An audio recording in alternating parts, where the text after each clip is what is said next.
Northeast Arkansas, the regional airport between Walnut Ridge and Pocahontas. On a day not unlike this one, in the early 1940s, the morning quiet would disappear in the roar of planes, scores of them warming up.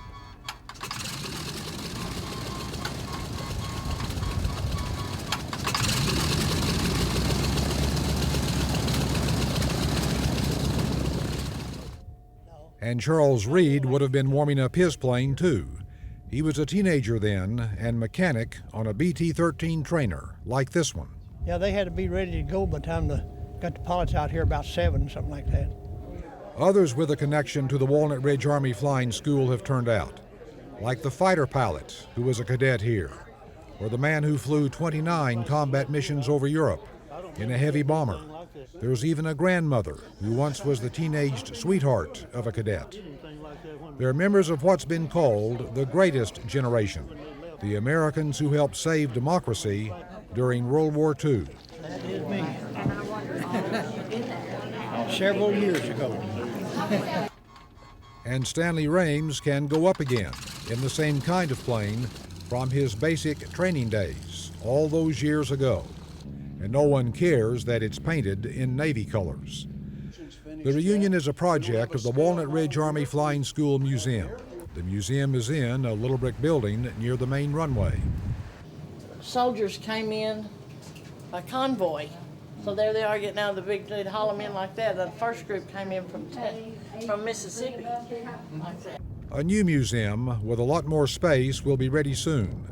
The idea is to preserve the stories connected to this place. Like the story of Stanley Rames.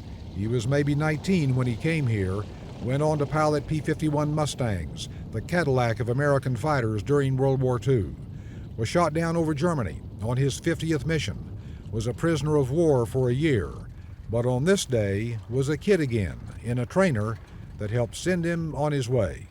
Oh, yeah. Even let me fly it for a while. Gee, it felt so good. I'm Jack Hill. Arkansas played an important role in the nation's response to World War II, and nowhere is that more evident than at the Army Flying School between Walnut Ridge and Pocahontas. Wings of Honor. This special report is seen statewide in Arkansas and is supported in part by a grant from the Arkansas Humanities Council and the Department of Arkansas Heritage. It is brought to you by the Arkansas Department of Parks and Tourism.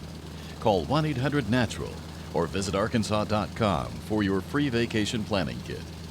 By Kavanaugh Auto Group, helping to preserve the history of the Walnut Ridge Army Flying School.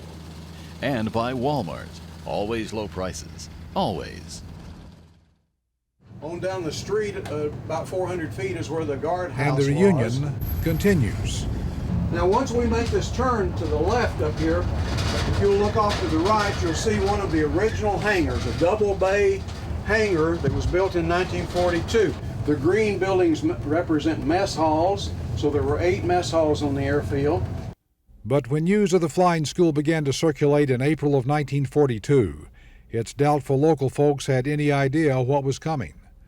What was coming would change everything. Well, with the whole community was northeast Arkansas and southeast Missouri was blessed by the government picking this area. Construction work for the school began in June on a sprawling site of nearly 3,100 acres. Well, you couldn't believe how fast this thing went up and how many. Today you'd see a whole group of barracks. Tomorrow you'd see 2 groups of barracks. And people flooded into the area to take the jobs that suddenly were available. They said, "You've been hired." Said, "When can you go to work?" And we said, "Well, tomorrow or next day, a week, or whatever." They said, "How about this afternoon at 4 o'clock?" All this was a big change for folks who had been struggling in the Depression. You could quit one job today and go to work the next day, someplace. And that's the way it was. This was me. Maybe 1,500 people altogether came for the new jobs. Local communities strained to accommodate them. My mother and dad kept a couple of people out in rural Arkansas without a bathroom or running water and so on and so forth. They were just glad to get a place to stay and work out here in the construction of it. The airfield was activated on August 15, 1942, and now the military personnel began to arrive in droves. The barracks, they were tar paper, I call them tar paper shacks. The streets weren't paved or anything, and the sidewalks, you walked on wood sidewalks, and if you got off of them, you was in mud. By the time the flying school was up and running in October of 1942, less than 4 months after construction began, there could be as many as 5,000 people out here, more than the populations of Walnut Ridge and Pocahontas combined. There was a WAC detachment, a unit of the Women's Army Corps, and more blacks than area people had ever seen before, segregated in separate units in keeping with the practice of that time. Well, I was raised on a farm, and I didn't have a chance to see a lot of black people because we wasn't in our community. Gradually, the muddy roads were paved, and better housing was put in for civilians who worked and lived on the base, dormitories even. So anyhow, I rented one of those rooms, and there were girls here from Paragould, Jonesboro, Pocahontas, Walnut Ridge even. And there were some cadet wives that lived there also, and we had a house mother that was there. At the Methodist Church in Walnut Ridge, a Saturday night fun time was organized. The boys just flocked in there. We were astonished. We didn't do any social dancing there in those days, but just about everything else. And it was really astounding how many came. But at the old courthouse in Pocahontas, there was social dancing. The place was turned into a recreation center for the troops, and Mike Dunn remembers it. His mother was a hostess, and he spent a lot of time here. This was the main ballroom here, and if I remember right, the jukebox set over in this corner. From the ceiling hung a big plaster of Paris ball with mirrors on it, and there were colored lights in each one of the corners, and they were different colors, and the ball turned, and that light would reflect off of those mirrors with different colors. Andy Fair and his wife Lucille would meet on the very first night the place was open. One of the, I don't know, I guess you'd call her the city mothers, sort of recruited me to go there as a hostess. And I thought, well, I'll just go in and have a few drinks. I met her here, and I never did get that first drink. And they went on to get married in the post chapel. To say the soldiers were welcome to Pocahontas and Walnut Ridge would be an understatement. It was a custom that every Sunday you would take one of these guys or two or whatever and have them for your lunch, for dinner. We called it dinner at that time. Now, a lot of times they weren't used to the Southern food, but many of them got used to it. And then there was all that correspondence involving Reverend Bearden. I had mothers write me and say, would you please have one of your ladies bake a cake and take it to our boy? And we did that a great many times. Few of the original buildings from the flying school remain. The post commander's house is still here. So is the chapel. It's now on the campus of Williams Baptist College. The college sits on more than 100 acres of what used to be the flying school. That double bay hangar has been added onto and is used now for a manufacturing plant. But the runways still look pretty much as they did. And oh, the memories. It was a good time for a lot of people here. It brought them out of the Depression. The BT-13 was the most widely used trainer for American forces during World War II.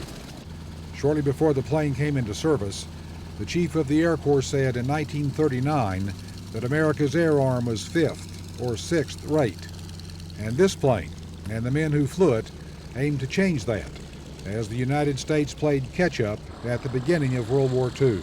So I was flying 6 hours a day in that rear seat of that cockpit, which was a dangerous place to be with a cadet taking off and landing.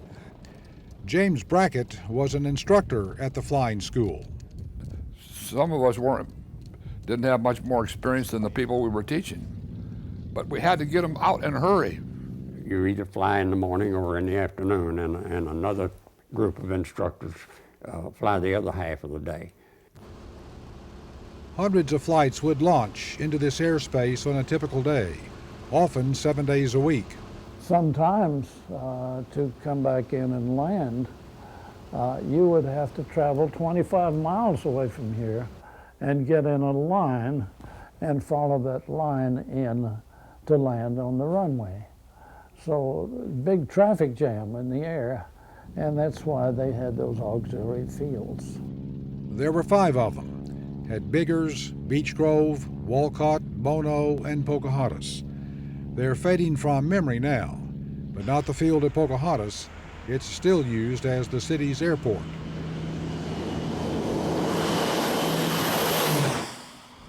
A 5-county area was divided into sections to help provide some control over all this flying school activity. Wasn't unusual to see, just look out to the east and see 4 or 5 airplanes flying in formation. But it was in Area 5, the place for acrobatics, where the planes really made an impression, like around Clover Bend. And you'd have those planes come and they'd get low. They wouldn't be more than treetop high, and you could see their faces. They'd wave at you or whatever. Local people still were farming pretty much like the pioneers, but all those planes were an indication this was about to change. I remember picking cotton and flying so low I could have thrown the cotton bowl maybe and hit one of them. And the Catholic Church in Pocahontas figures in some of those low passes too. Brackett had come down from the north and met the southern girl on post who had become his wife.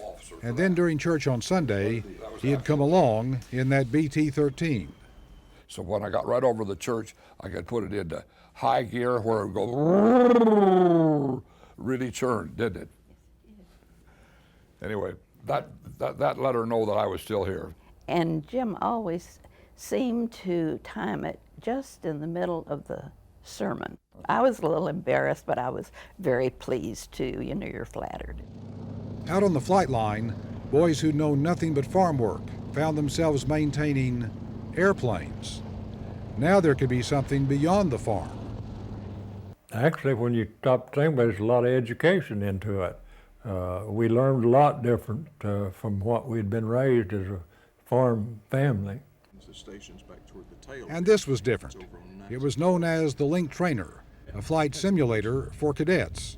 They'd learn to fly instruments on this, and then once they got fairly proficient in this, then they'd go to the airplane and fly instruments there. Harold Johnson, by the way, is president of the Walnut Ridge Army Flying School Museum. And the Link Trainer was safe. No men were lost in them. Lots of men were in plane crashes. All of a sudden a parachute come out of it, and then it went into a tailspin, and it crashed down on Crossroads just below our farm. And this particular airplane was troublesome in a spin, because you go up to a certain altitude to do acrobatics. You can't do a spin unless you're at 1,500 feet or higher if you expect to get out of it. Planes came down in fields. Pilots in trouble aimed for roads and missed. They crashed into trees, practically in people's backyards. And I let out a big scream, and my mother looked up, and everybody else did too. And my mother said, "You're not supposed to be here." And I just kept screaming and pointing. And some man in military uniform or dress came over there, and he said, "She's found the student. This little girl has found the student." More than 40 men, cadets and instructors at the flying school, would be killed. And there was probably more pilots washed out here in Walnut Ridge or in BT basic training than any other stage of their flying. But we didn't know how long we were going to last, because ever so often they were washing one out here and washing one out there and washing another one. And so we were wondering if we were going to make it. But most of the cadets who came here for basic flight training did make it, nearly 5,000 altogether, and they would go on to fight and fly in every theater of the war. Retired aircraft at Universal Asset Management, the regional airport. Bit by bit, piece by piece, the folks here take apart airplanes. Big jets literally will disappear. What is salvaged can be worth thousands of dollars, maybe tens of thousands. But there was a time when the salvage operation here almost was beyond belief. It was one of the largest concentrations of airplanes ever, at one place, at one time. After World War II, thousands of military planes were flown to what had been the Army Flying School. But they were so busy that they turned over to me, and I was nothing but a clerk in there, to sign for these incoming planes. And I'd have a stack of papers 2 or 3 inches high. And then they'd bring them in and start removing the propellers and the engines. In this engine you had aluminum, magnesium, silver, platinum, and all that had to be separated out. When they get through, they tow it to the chopping block and chop the airplane up with a large blade and crane. They'd push this aluminum then into the air smelter, lower the door, and melt the aluminum. We'd tap it into molds in 1,200-pound ingots. I'll never forget standing at the window and watching those B-32s flying in. They were on their maiden flight from Willow Run, just to come in here to be chopped up. We had no automobiles, we had no washing machines, we had no refrigerators. We were returning this aluminum back to the consumers, and they needed it. We had no further need for all these airplanes. They had accomplished their purpose. A lot of people had cushions that were taken out of the planes. And in fact, one of the first Razorback games, a fellow here in town got all these cushions and went down in Little Rock and took them down there and rented them out. The salvage operation lasted for a couple of years. But the story of this place is not really about airplanes. It's about people, like Leslie Hood and Jean. He was a cadet at Walnut Ridge who did his primary flight training at Cape Girardeau, Missouri, where she lived. More than 60 years later, and Jean still remembers clearly how they met, quite by accident, as she was walking home. They sat on the front porch and talked. She was 16, he was 22. And Mother and Dad had always said that I couldn't date cadets. We had many cadets at the Scott Airfield doing their primary training. And Mother said, but we can invite him over for a meal. So they invited him over for Sunday dinner. And anyway, they liked him. I think we dated for 6 weeks. And then he went to Walnut Ridge. And so the letters began. The first was written from Walnut Ridge on July 16, 1943. And I wasn't sure that he would even write to me. But he did. And she's kept them all, every letter. And I think he was glad to have a girlfriend to write to. And I was that girlfriend. The next letter was dated August 20th, 1943. Les was hoping there was a way he could get back to Cape Girardeau to see her. It didn't work out. Now he's writing from Freeman Field at Seymour, Indiana, where he's commissioned a second lieutenant after advanced flight training in twin-engine planes. And I waited for those letters. I looked for those letters, and I was thrilled when I would receive a letter from him. And I'd read it and reread it. Then letters come from Lake Charles Army Airfield in Louisiana. Les will be a co-pilot on a B-26 bomber, and Jean is wondering if she'll ever see him again. By the letter of April 14, 1944, Les knows he's going overseas for combat. A year is a long time to go without seeing a pretty girl, he writes, and asks her to wait for him until he returns. Well, I read that, and he, in a way, he was thinking about marriage. And he adds, "I'll be thinking of you all the time." I think he knew that I cared for him very, very much. And she will wait for him. Next comes a letter from somewhere in West Africa, May 2nd, 1944. Somewhere in England, May 11th, 1944. When Les flew the southern route to England, one of the stops was in Brazil, and he bought a little brooch for me. He sent it to his father, and his father sent it on to me. And it was just very special that his father did write. Somewhere in North Ireland, May 17th, 1944. Somewhere in France, September 1st. Everyone realizes Les is now flying combat missions in a B-26. He's with the 394th Bomb Group of the 9th Air Force. And I tried to read in the paper, and I would, of course, read in the Cape Dorado paper, and there was never very much about the 9th Air Force.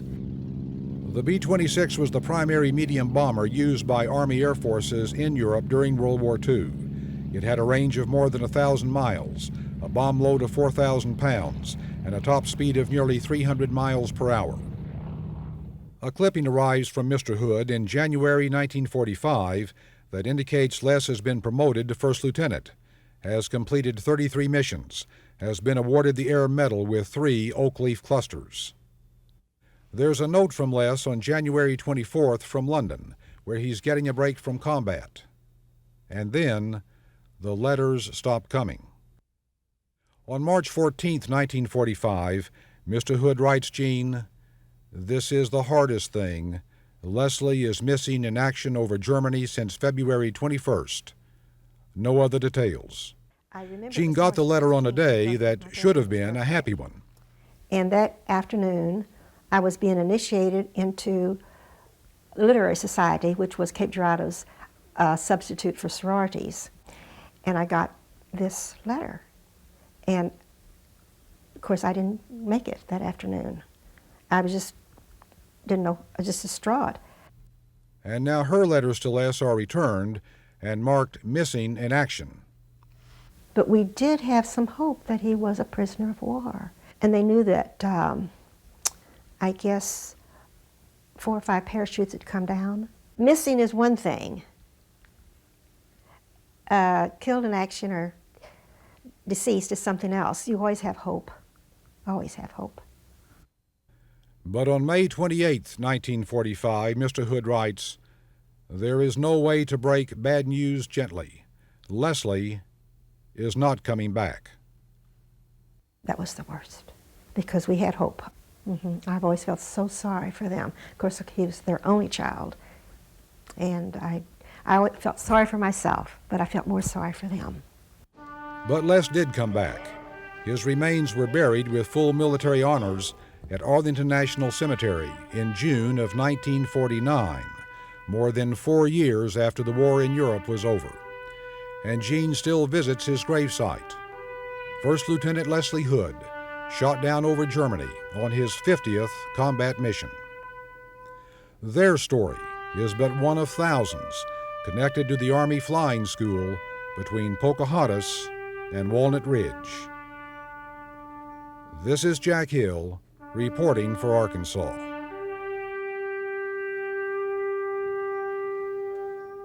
Order on. Wings of Honor. This special report is supported in part by a grant from the Arkansas Humanities Council and the Department of Arkansas Heritage. It was brought to you by Williams Baptist College at Walnut Ridge, a personal journey in higher learning, and proud to be part of the tradition of the Walnut Ridge Army Flying School. By the Arkansas Department of Parks and Tourism. Call 1-800-NATURAL or visit arkansas.com for your free vacation planning kit. By Kavanaugh Auto Group, helping to preserve the history of the Walnut Ridge Army Flying School. And by Walmart. Always low prices. Always.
Dunbar Magnet Middle School, Little Rock.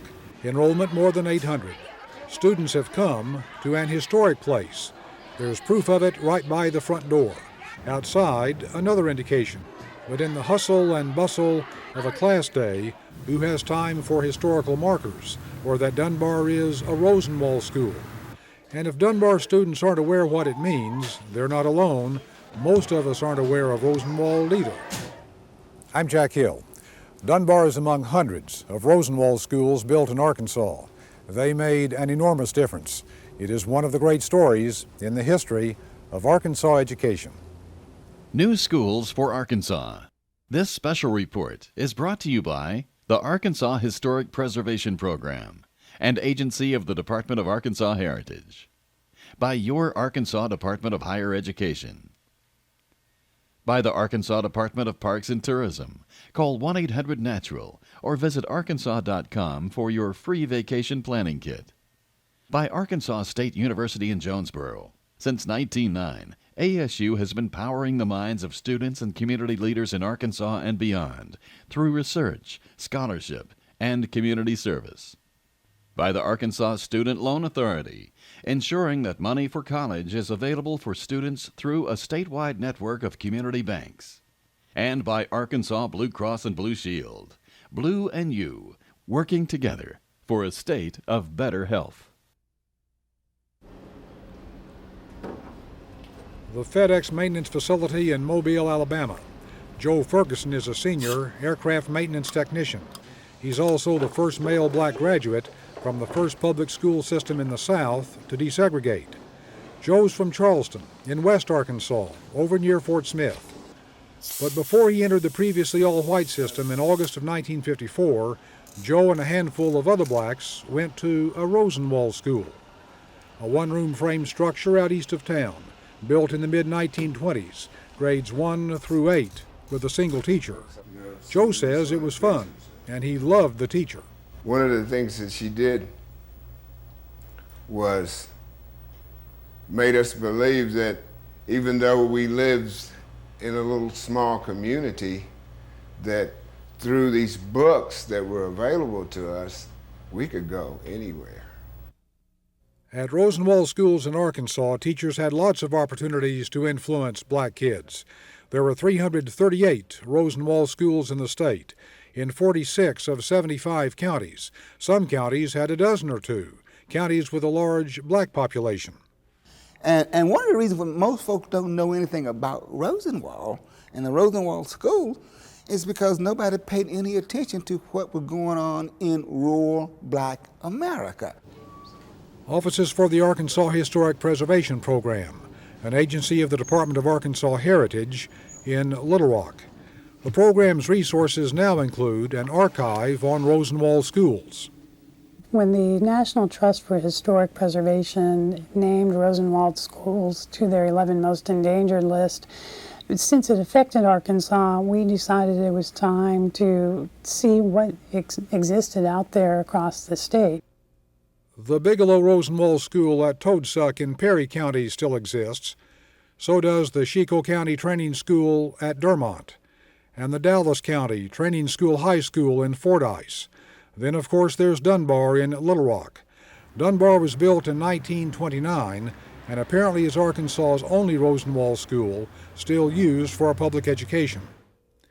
There's the Freehope School near Magnolia in Columbia County, and the Friendship School near Sharman, also in Columbia County.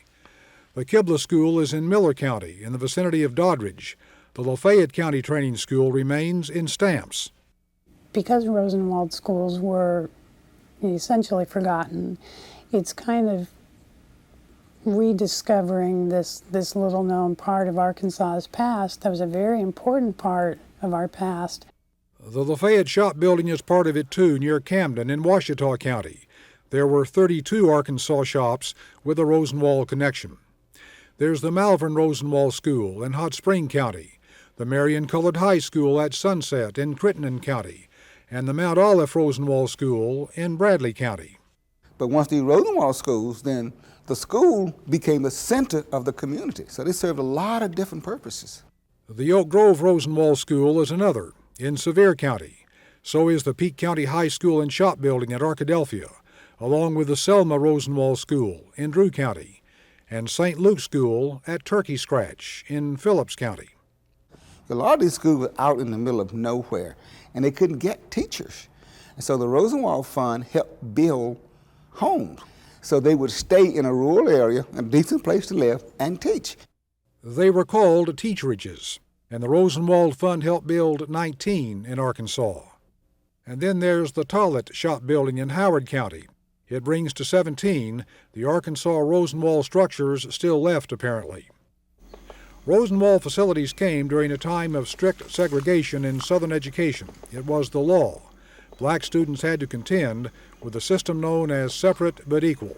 Black schools were separate, they were not equal. Up in Chicago, Julius Rosenwald took notice. He was president for Sears Roebuck and Company and one of the leading philanthropists of his time. He saw this need to educate people in the rural South. And he felt if these people were going to have any kind of chance, it would have to be through education. He wanted to do his part. And the part involving Arkansas is detailed in a 1951 master's thesis by David Porter for Fisk University in Nashville.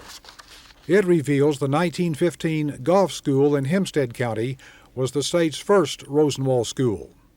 R.C. Childress became the Rosenwald School fund agent in Arkansas and oversaw the program as Assistant State Superintendent of Negro Schools. His marching orders from Rosenwald were clear. One of the requirements was that if he built a school, it had to become part of the state public school system. Now you can tap into tax dollars to keep those schools going. Rosenwald expected the black community to contribute, hoped for money from the white community, then with his grants and public funds, things got built. It helped cross that racial divide, yes. It was the beginning, yes.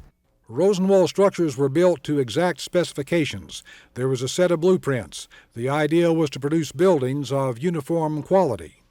You had a floor plan, and they would not approve a fund unless the building met that floor plan.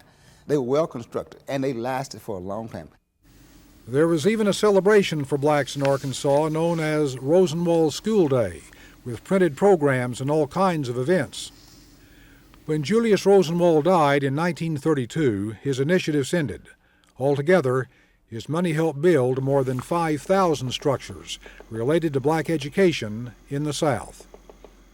So the Rosenwald program, those schools, actually benefited the state of Arkansas, not just black folk. They benefited the state of Arkansas because those people became productive citizens, which they may otherwise would not have been without those schools.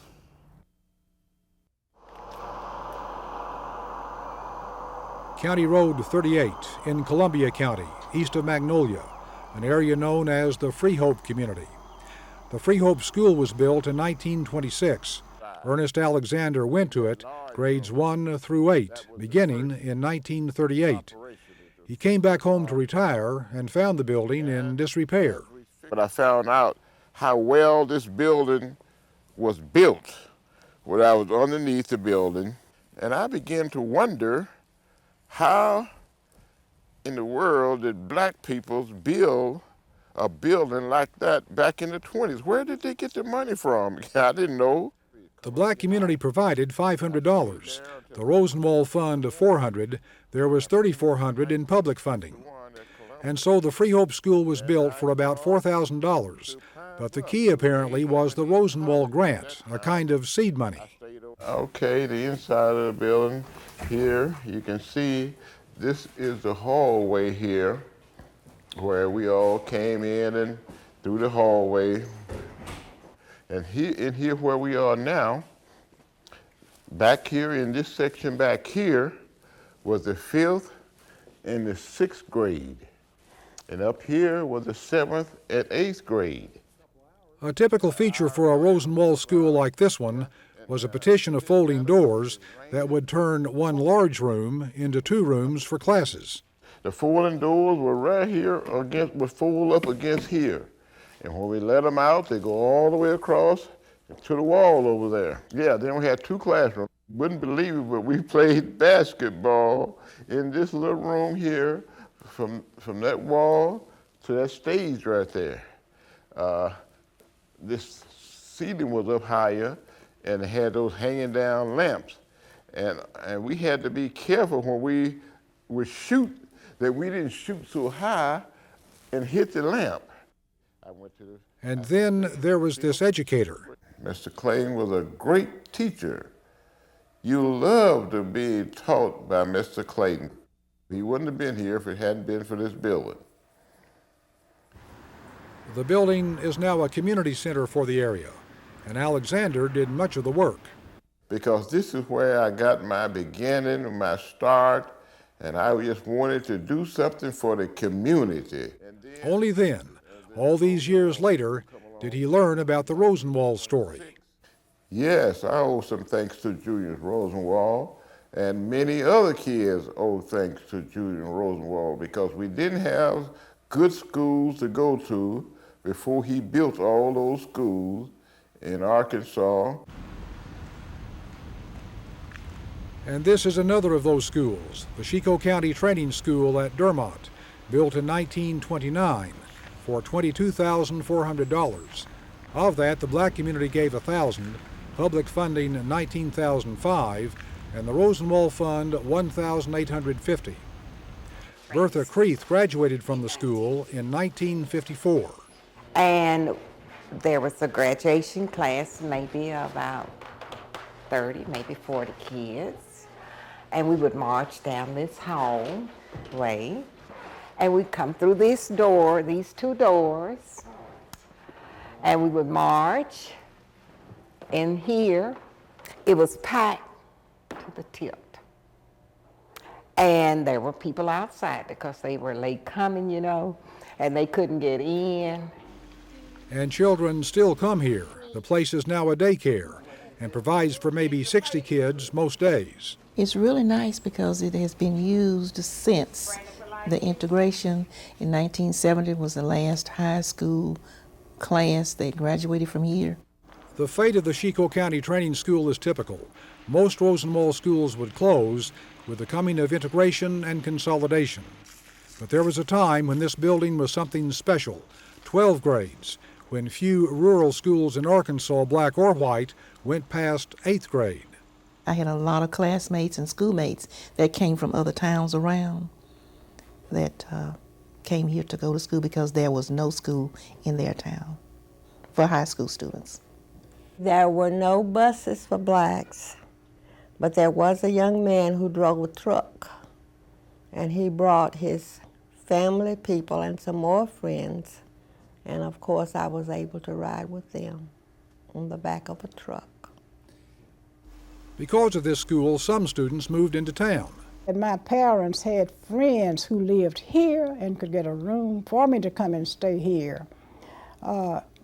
That's what they did, wherever they could get a room. History is great when you can walk around and you look at this old building and you say, can you imagine? I went to school there. And here I am in this building, working with children now and preparing them, hopefully, that they will get the education that I received when I was growing up. And you know, when you get back home and you start to thinking, somewhere along the line somebody touched your lives. And it had to have happened here.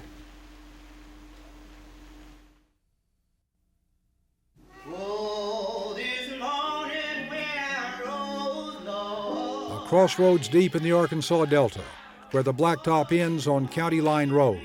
Phillips County 137 leads away to the south, and Lee County 177 heads off to the north. This is Turkey Scratch. St. Luke's School is still at the intersection. It's been here since 1924. Next to the school, St. Luke Church. In fact, the congregation met at the school before the church was built some 60-odd years ago.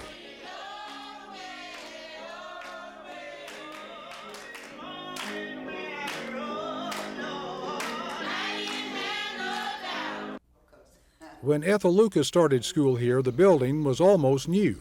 But they told me that early on, that it was a Rosenwald school and that some man had donated funds to get this school started so that we could have a school to go to, and that the community raised a little sum, well, it was a big sum at that time, I imagine, and because people didn't have very much money.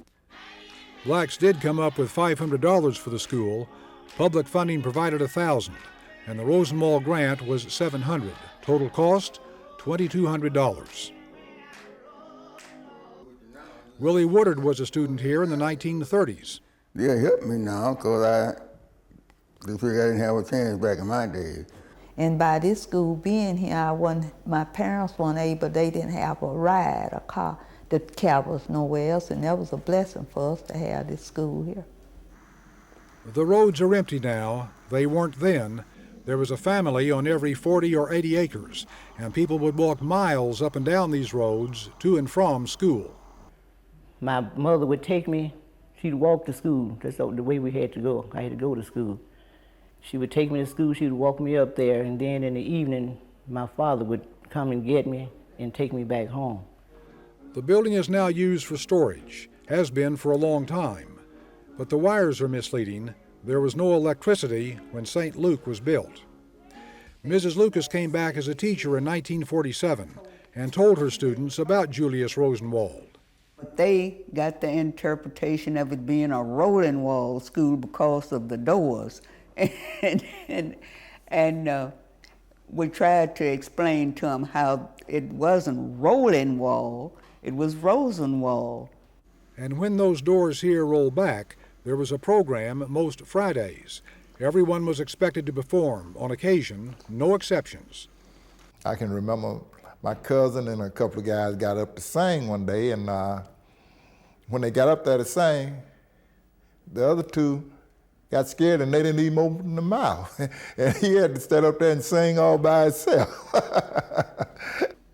We had wood heaters. They had to make fire. The older boys, young men, they had to make a fire when we got, would get to school, and that was our heat. And the woodhouse where the fuel was stored is still here too. But the power of this place is not just about education. It's also about the spirit. Take that night in Korea. I remember we got overrun one night. We had 50 men got shot up. 50 got killed. And I thought I wouldn't make it back alive, but look like I could see St. Luke. I asked the Lord, let me go back to St. Luke.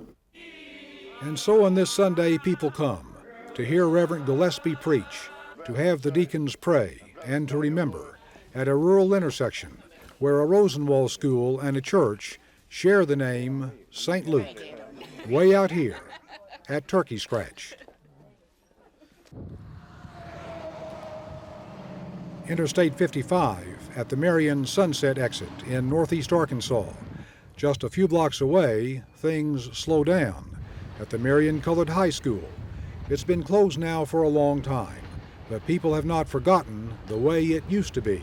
Oh yes, these memories go back to, for me, for the 1930s, when I first came to school here. Samuel Whiting was a student, a teacher, a counselor, and a principal at this school.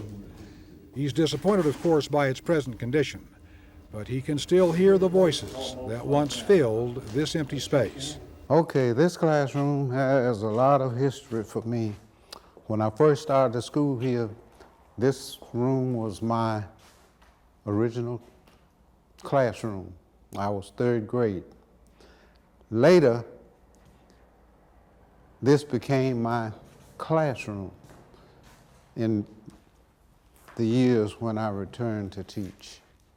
The Marion Colored High School was built in 1924, added on to in 1930.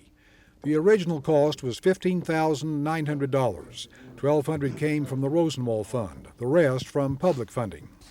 When 2 more classrooms were needed, Rosenwald money helped with that too, another $400. Okay, this room was the room that was assigned to me to teach 5th and 6th grade one summer while I was home from college.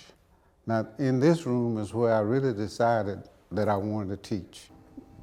There was something special about the building, something special about the curriculum, and something special about the expectations of the students. And we had them from all around, even from the state of Mississippi and Missouri. So we were kind of like the center of attraction. And Dr. Gaines was a coach and phys ed teacher. The building is now owned by the community of Sunset. Reverend Kirby Massey is mayor, and he still has hopes for this place.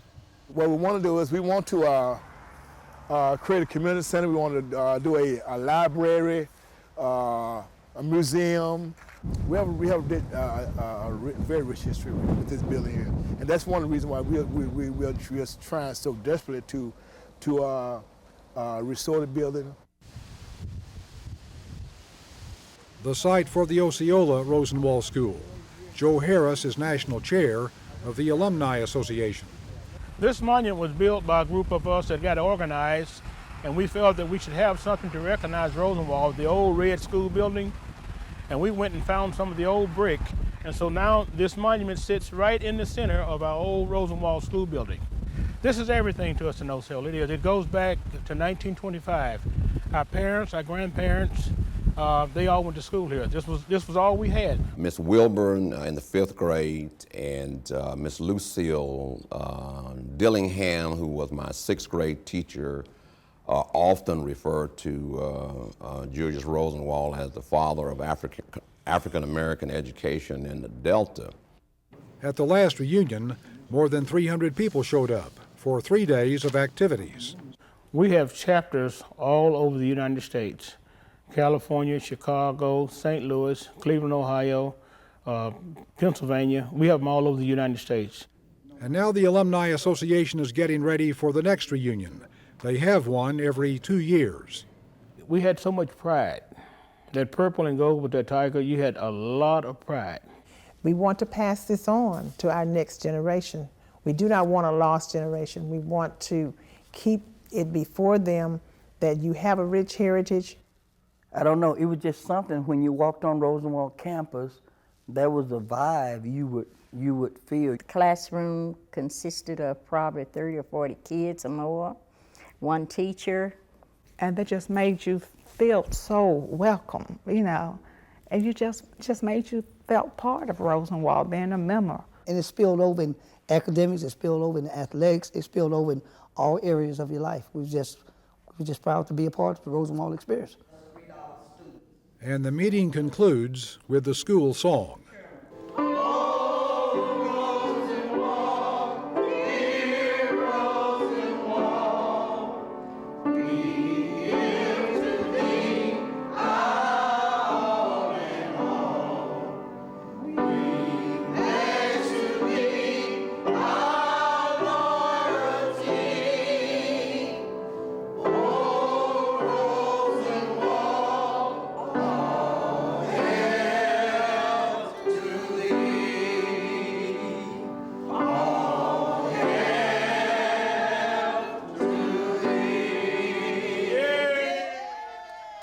And so the ripples from Julius Rosenwald continue to reach out, and you get the impression in Osceola they always will. This is Jack Hill reporting for Arkansas. New schools for Arkansas. This special report was brought to you by the Arkansas Historic Preservation Program, an agency of the Department of Arkansas Heritage, by your Arkansas Department of Higher Education, by the Arkansas Department of Parks and Tourism. Call 1-800-NATURAL or visit arkansas.com for your free vacation planning kit. By Arkansas State University in Jonesboro. Since 1909, ASU has been powering the minds of students and community leaders in Arkansas and beyond through research, scholarship, and community service. By the Arkansas Student Loan Authority, ensuring that money for college is available for students through a statewide network of community banks. And by Arkansas Blue Cross and Blue Shield, Blue and you, working together for a state of better health. Sometimes we don't act as well as teachers would like for us to, and I think one day we literally probably were a little rowdy, and I remember her standing up in the middle of the classroom saying how disappointed Julius Rosenwald would be, having made a significant contribution, how disappointed he would be that he had wasted his money on the 5th grade class, and got our attention.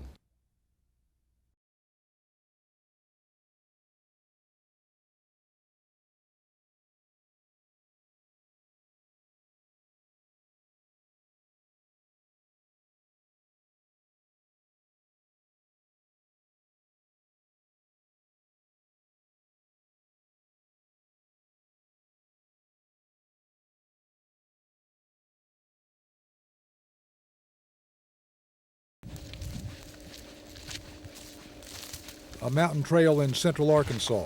Countless thousands have walked this way, only a few aware of the significance of the bridge and the rusting cable. There's a rock wall at a lake between Hot Springs and Malvern, deep in the mountains of northwest Arkansas, an overlook high above Lee Creek. Young men peer out from photographs at Crowley's Ridge State Park near Jonesboro. And there's a spillway on a dam at a state park near Morrilton. I'm Jack Hill. TCC boys, as they all recall, of those things have a built connection. the foundation They connect to the of the Civilian State Park Conservation Corps, a government program of the 1930s in response to the Great Depression. Tens of thousands of young men were involved in Arkansas alone. There's even a statue in honor of them here at Devil's Den State Park. In fact,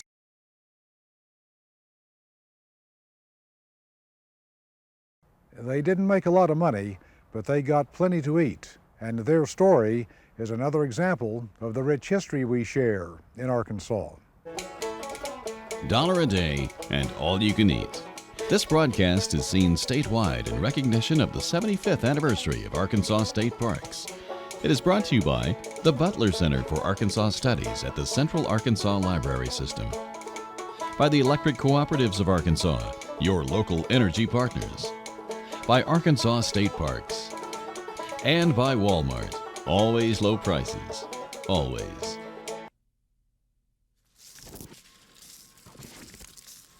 For much of its history, Arkansas had been tied to one crop, to cotton. For many farmers, it was their only cash crop. Cotton drove the state's rural economy, and then came the Great Depression. In 1929, when the banks closed and the cotton market went down to 5 cents a pound, and my daddy lost everything he had. The price for cotton had fallen below the cost of production. The bank let us live in the house because they couldn't sell it. Nobody had the money. My dad walked in, my mom was sitting on the couch, and he walked in and had a very sad look on his face. He reached in his pocket and he pulled out 2 dimes, and he looked at my mom and he said, "This is all in the world we have. Farmers Bank just closed its doors." And there also was a lack of rain. For Arkansas, it was the Great Drought of 1930. But later in the year, when it did start raining some, a lot of people grew turnips because you can grow them late. And a lot of people had turnips and had sorghum molasses and things like this to eat. People all over Arkansas were forced to get by on an insufficient diet. There was help being offered by the Red Cross, and the expression that was used was, "I'm on the cross," which sounds strange now, but that meant they were receiving help from the Red Cross. I remember one time that my dad got, the only thing we ever got out of it was a 25-pound sack of flour, and it had a Red Cross marked on it. He waited till after dark to bring it home so people wouldn't see him carrying it. Many in Arkansas were dependent on wild game, maybe a third of the state's population, it was estimated, in the winter of 1930-31. We didn't eat a bunch of possum. We ate a lot of squirrel, rabbit. And then there was the issue of clothing. If people had trouble getting enough to eat, they certainly had trouble getting enough to wear. We really didn't have enough clothes and shoes. We had a limited number of garments to wear, and if our clothes wore out, my mother patched them. In Arkansas schools during the Depression, it was not uncommon to see children barefoot. One pair of shoes for the year was typical. Then I've always hated to tell my dad I needed new shoes because he had this, oh, what can I do look on his face. Arkansas was a poor state to begin with in the 1930s. The population was largely rural and lived on small farms, many as sharecroppers. The nation's unemployment rate had gone from 3% in 1929 to more than 25% in 1933. And Arkansas was particularly hard hit. My father couldn't find work or anything, and mostly what we had to eat we raised on the farm. President Roosevelt was swept into office to do something about the Depression, and on April 5, 1933, he signed into law legislation that created the Civilian Conservation Corps. Few states would benefit more than Arkansas. When most of us come to an Arkansas state park, we pretty much take the facilities for granted, but the state park system had a beginning. It began in 1927 with a legislative act that created the State Parks Commission. For years, though, the state park system existed in name only. That changed with the arrival of the Civilian Conservation Corps. CCC boys were organized into companies of about 200 men. Among the first in Arkansas was a group from North Dakota. Many of them thought they were headed for California. But this is where they wound up, in an Ozark Mountain setting, known as Devil's Den. Search as we might, and where we might, no record of such a place could be found, one of them wrote. But Kelly Kramer could find Devil's Den, and he still has the photos to prove it. Kramer is a native Arkansan who came to Devil's Den later as part of Company 3795. Hubert Nicholas came too, from the Clarksville area. I think there was 13 of us from Johnson County come in here at one time, and they put us in the back of a 1.5-ton truck and brought us here. And when they dropped off in this hole here, well, I didn't know where I was coming to. When I first came down here in 1939, this was my first job in the CC camps, was to help chisel out these rocks for this building that is being now used as a visitor center in Devil's Den State Park. So you remember some of these rocks right here? Very well. I busted a many a knuckle with a hammer chiseling them out. And Herman Edgen, Sparky as he was called, would remain at Devil's Den until 1941.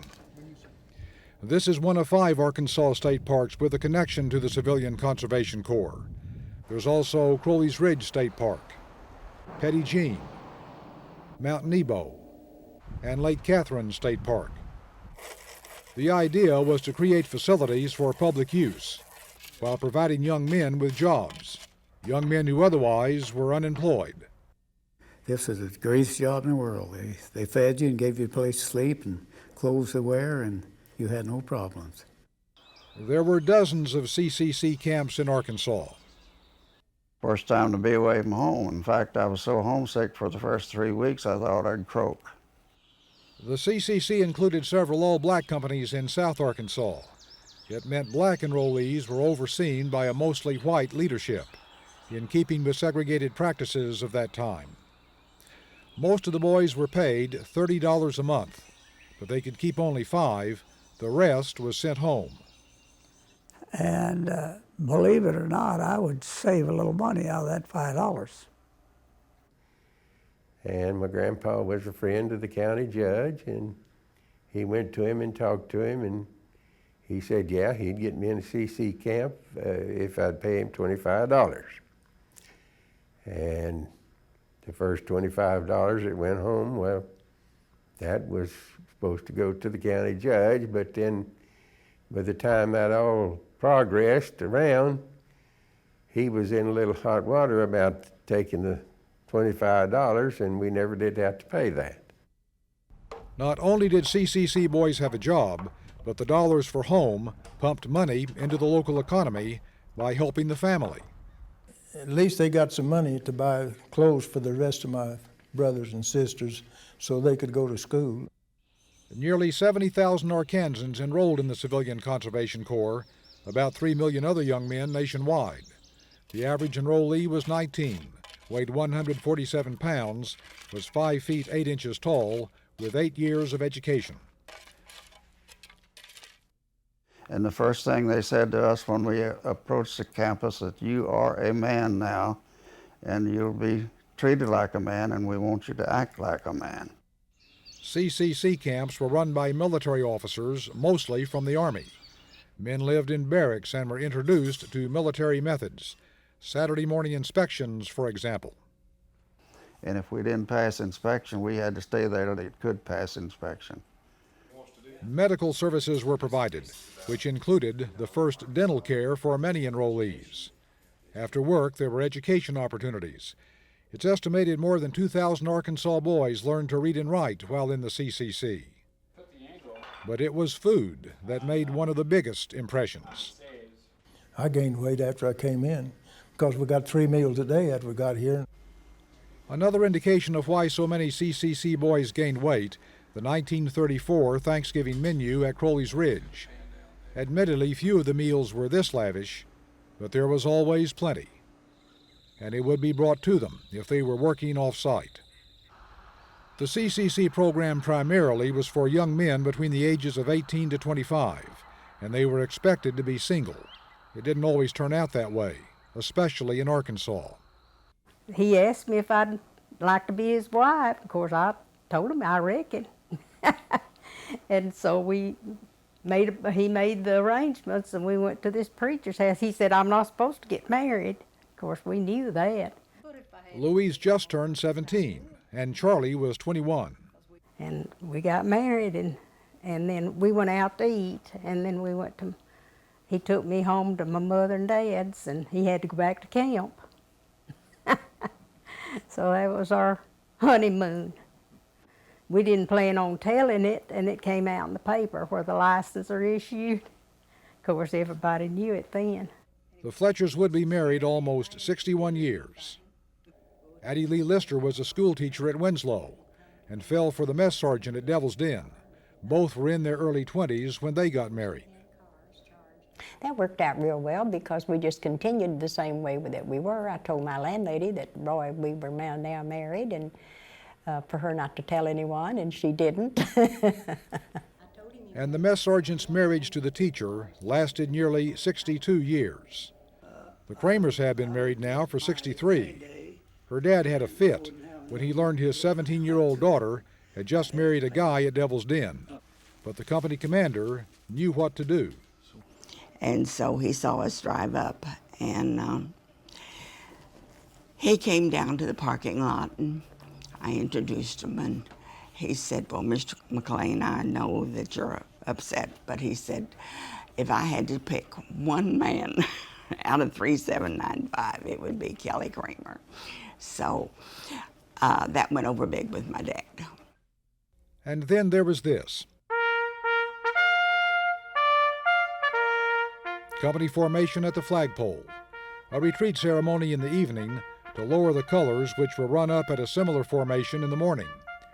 Despite the Depression and all its hardships, CCC boys learned to take pride in country.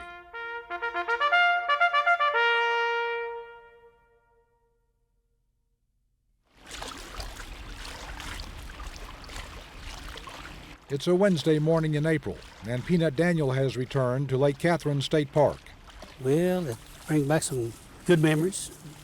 $1 a day, all I could eat. Didn't know what I was going to do with all that money.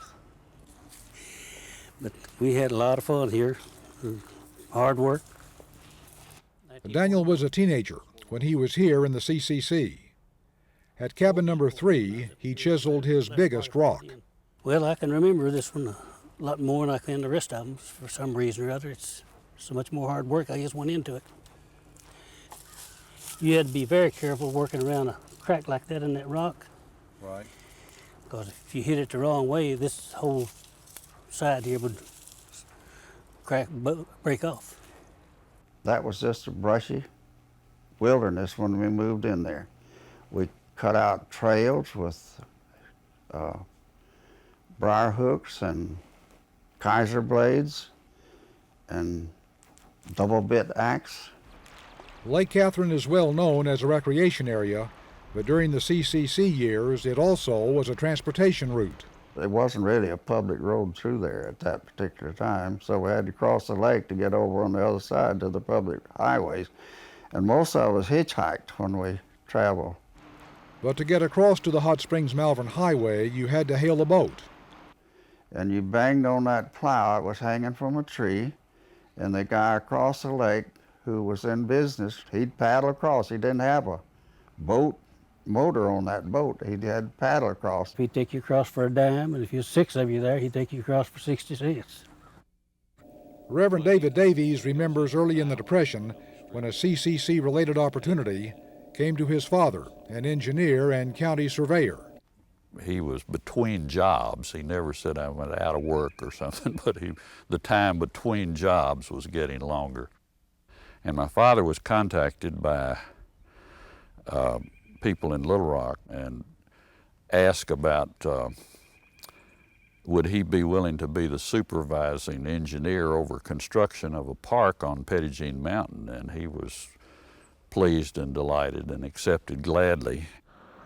The mountain seemed so inaccessible, and Sam Davies wondered if they built a park way out here, would anybody come? They have, of course, and Petit Jean State Park is one of Arkansas's most popular.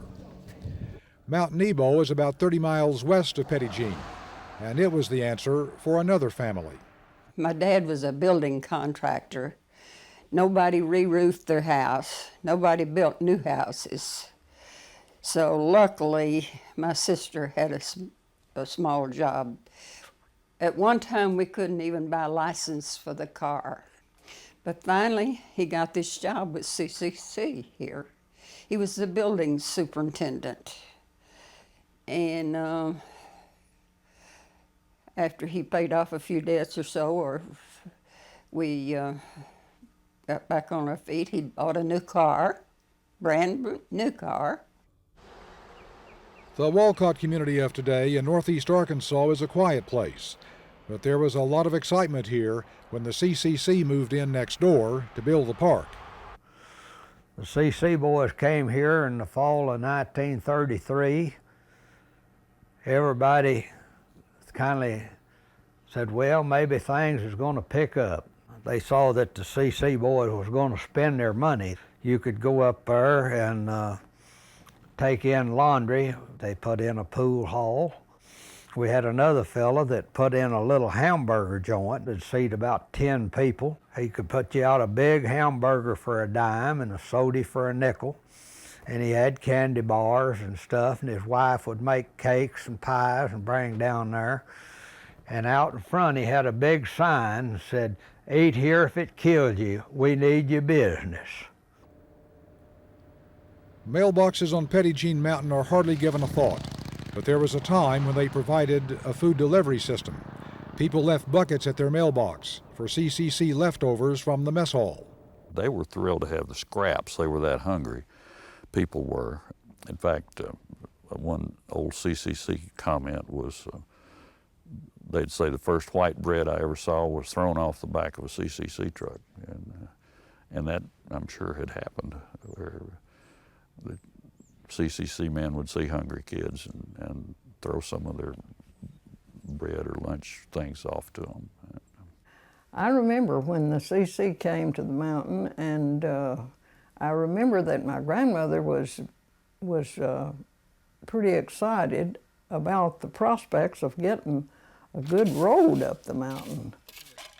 The CCC company on Mount Nebo was made up of veterans from World War I, and the difference in age from the regular CCC companies is apparent in old photographs.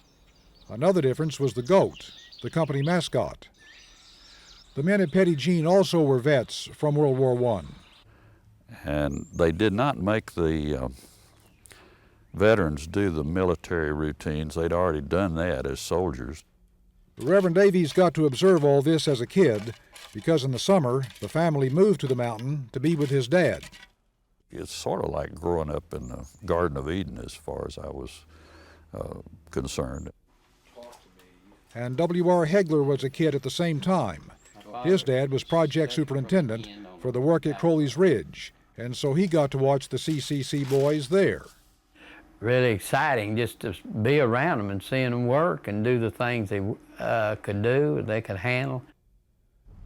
While on the job, the CCC boys were supervised by local craftsmen and other men with experience.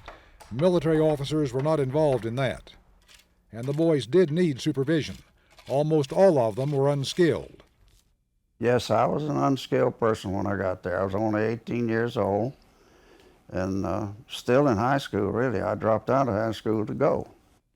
With such a labor pool, construction methods had to be simple. And there was no hurry, nothing was, you had forever to do it. No one got in a hurry. You put in your time and do it. Didn't do it this week, we'd get it done the next week. And the work depended primarily on muscle power, not machines. Well, most I remember is shovel work and axe work. At Petit Jean, the patio area for the lodge looks natural. It's not. The space was carefully designed for these rocks. Those were brought in and laid out and arranged to look natural.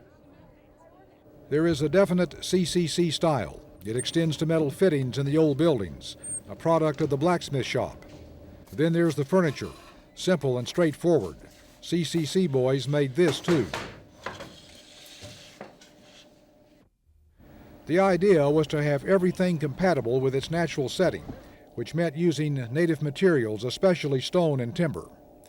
And Polly McKenzie's dad did his part. He built all the rock cabins that were up here. He also built the pavilion. And I know one summer I came home from my vacation and he and I came up and rented one of the cabins. And he sat there that day and told me where he got every rock on that fireplace on the mountain. And what about the cable on that tree? We just always knew that that's where the CC men used to put their pulley, I suppose, to pull the big rocks up the mountain to build the bridge. But the most impressive bridge is the one at Petit Jean.